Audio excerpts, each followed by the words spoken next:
एक मामला संज्ञान में आया था जगदीशपुरा में, जिसमें गोपनीय सूत्रों से ये पता चला था कि पुलिस के कुछ कर्मियों ने, जिसमें एसओ भी इन्वॉल्व थे और आबकारी टीम ने एक परिवार के कुछ सदस्यों को, जो शायद एक जमीन पे केयरटेकर के रूप में रहते थे, उनको अवैध शराब में और अवैध गांजे में बंद किया था और उसके बाद उस जगह का कब्जा तब्दील हुआ है। जब ये चीजें संज्ञान में आई, जो 3-4 दिन पहले संज्ञान में आई थी, हालांकि ये घटना अक्टूबर-नवंबर की है, तो डीसीपी सिटी ने एक रिपोर्ट दी थी, जिसके बेसिस पे एसओ का और बाकी जो पुलिसकर्मी उसमें इन्वॉल्व थे उनके खिलाफ निलंबन की कार्रवाई की गई और उसके बाद उनकी विभागीय जांच एएसपी हरिपर्वत को दी गई और उसके साथ साथ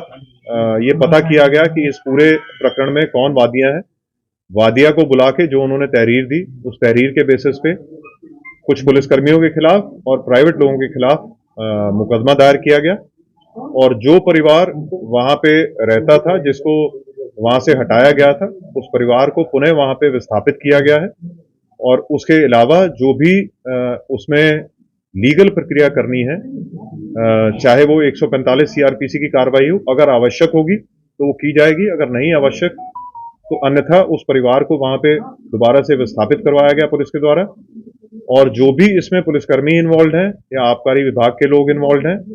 उनके खिलाफ विभागीय जांच करके उनकी जो भी उचित कार्रवाई, उनके खिलाफ सख्त से सख्त कार्रवाई है वो की जाएगी। और जो मुकदमा कायम हुआ और जो बाकी विभागीय जांच है, इसमें एक एसआईटी का गठन किया गया है, जो डीसीपी सिटी की अध्यक्षता में पूरी कार्रवाई करेगी और उस जांच के बाद अगर आवश्यक होगा और भी कोई मुकदमे कायम होने की आवश्यकता होगी तो वो मुकदमे भी कायम किए जाएंगे,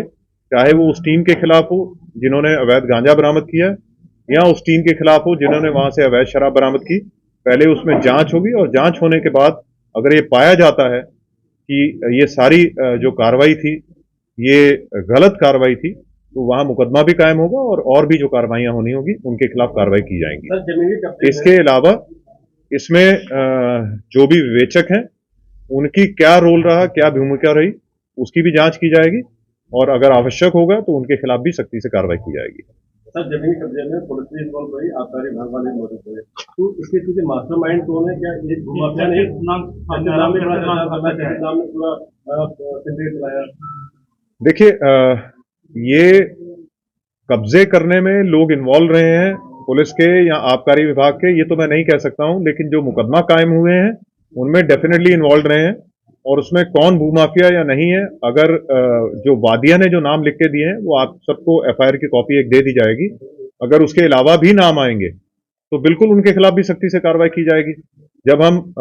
डिपार्टमेंट के जो लोग हैं उनके खिलाफ कार्रवाई कर रहे हैं, तो जो भी इसमें भूमाफिया या कोई और इसमें इन्वॉल्व होगा उनके खिलाफ सख्ती से कार्रवाई होगी। सर, आगे यदि इस तरीके का मामला सामने ना आए और तमाम इस तरीके जो प्रकरण जमीन से संबंधित आते रहते हैं पुलिस के पास, तो क्या सर देखिए, बहुत क्लियर है कि कोई भी ऐसे जमीन के मामले जो भी डिस्प्यूटेड हैं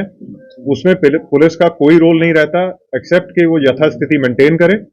और ये बिल्कुल क्लियर निर्देश हैं जो हर मीटिंग में सबको बताए जाते हैं, सभी अधिकारियों के माध्यम से, सभी एसओ इंस्पेक्टर्स को भी, सभी चौकी इंचार्जों को, कि पुलिस का मैटर हमेशा ये होता है कि जो वहां पे विस्थापित है, हमारे पास बहुत से कंप्लेनेंट आते हैं जो कहते हैं कि हमारे घर में 25 साल से 30 साल से कोई रह रहा है या दुकान में रह रहा है, तो वो उनको जो लीगल प्रक्रिया अपनी फॉलो करनी है, जो कोर्ट के माध्यम से उनको एविक्शन करवानी है, कोर्ट के माध्यम से एविक्शन करवानी है। पुलिस कोई ऐसा माध्यम नहीं है जिससे कोई किसी को एविक्ट करवा दे, चाहे कोई मामला कितना भी डिस्प्यूटेड हो, कितना भी कोई उसमें किसी को प्रॉब्लम हो, लेकिन उसका तरीका वही है कि उनको कोर्ट को अप्रोच करना होगा।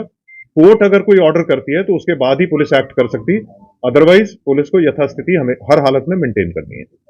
ये सर, इसमें एक दूसरा पक्ष था नैनीचंद जैन जिसका नाम चल रहा है, उसके खिलाफ भी कोई कार्रवाई हुई है? देखिए, जो भी इसमें इन्वॉल्व होगा, अगर जो आप नाम ले रहे हैं अगर उनके द्वारा ये किया गया तो वो क्लियर हो जाएगा इन्वेस्टिगेशन में, उन सब के खिलाफ कार्रवाई होगी जो भी इसमें इन्वॉल्व होगा इसको खाली करवाने या कब्जा तब्दील करवाने में। ठीक।